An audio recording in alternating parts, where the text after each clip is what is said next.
অবশেষে চট্টগ্রাম বন্দরের আলোচিত নিউ মুরিং কন্টেইনার টার্মিনাল পরিচালনাতে সাইফ পাওয়ারটেকের তরফদার যুগের অবসান হয়েছে। আজ থেকে এনসিটি পরিচালনা শুরু করছে চিটাগাং ড্রাই ডক লিমিটেড। বন্দর সূত্র জানিয়েছে, ডাইরেক্ট প্রকিউরমেন্ট মেথডে এনসিটি পরিচালনা করবে Chittagong dry dock limited. Chattogram বন্দর কর্তৃপক্ষের সচিব মোহাম্মদ ওমর ফারুক বিষয়টি নিশ্চিত করেছেন। চট্টগ্রাম বন্দরের এনসিটি টার্মিনালটি গত 17 বছর ধরে বেসরকারি প্রতিষ্ঠান দিয়ে পরিচালিত হয়ে আসছে। টার্মিনালটি বর্তমানে পরিচালনা করছে সাইফ পাওয়ারটেক লিমিটেড। প্রতিষ্ঠানটির ব্যবস্থাপনা পরিচালক তরফদার রুহুল আমিন।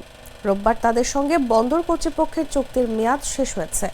এখন টার্মিনালটি নিজস্ব ব্যবস্থাপনায় পরিচালিত হবে। এরই মধ্যে এনসিটি পরিচালনায় 6 মাসের জন্য 42 কোটি টাকা ব্যয় অনুমোদন দিয়েছে মন্ত্রণালয়। চট্টগ্রাম বন্দরের সবচেয়ে বড় এই টার্মিনালটিতে 5টি জেটি রয়েছে। এতে 4টি সমুদ্রগামী জাহাজ এবং একটি অভ্যন্তরীণ নৌপথে চলাচলকারী জাহাজ বার্থিং করতে পারে। বিগত আওয়ামী লীগ আমলে এনসিটি পরিচালনার ভার সংযুক্ত আরব আমিরাতের ডিপি ওয়ার্ল্ডকে দেওয়ার প্রক্রিয়া শুরু হয়। অন্তর্বর্তী সরকারও ডিপি ওয়ার্ল্ডকে এনসিটি পরিচালনার ভার দেওয়ার ব্যাপারে কার্যক্রম এগিয়ে নেয়।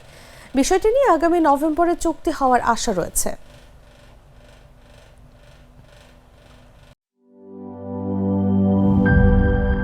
বান্ডেল থাকলে প্রতি সেনমানিতে টাকা বাঁচবে। বিকাশ সেনমানি বান্ডেল কিনে জিতুন প্রতি লেনদেনে।